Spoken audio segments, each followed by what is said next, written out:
সকালবেলা ঘুমায় আসি, দেখি বাড়িতে চিল্লাচিল্লি হচ্ছে, তখন বাজে 9টা। আমি তো তখন শুয়ে আছি, সবাই উঠে গেছে, আমি তো লেট করে উঠি। তখন দেখি আমার মেজো বোনটাই করতেছে, ওই যে এখন যাচ্ছে থালাবাটি পরিষ্কার করতে। আম্মুকে বলতেছে ওনার মেয়ে কোনো কাজ করে না, সবসময় শুধু ঘুমায়। এই যে আমি তো উঠে ফ্রেশ না হয়ে জীবনেও বাইরে আসবো না, এটা আমার সবাই জানে। ঘৃণা লাগছে, কেমন যেন একটু গন্ধ গন্ধ লাগে। খাওয়ার সময় ঘৃণা লাগবে না রে।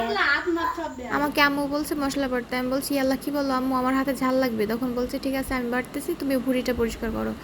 এই যে রান্না হয়ে গেছে, খাওয়া হয়ে গেছে, তারপর বসে বসে ফোন টিপতেছিলাম। আমি জবার ডাল আছে না, ওইটা লাগাইছিলাম, ওইটা দেখতে আসছে, এটা দেখি বেঁচে গেছে, এই যে পাতা ছাড়ছে।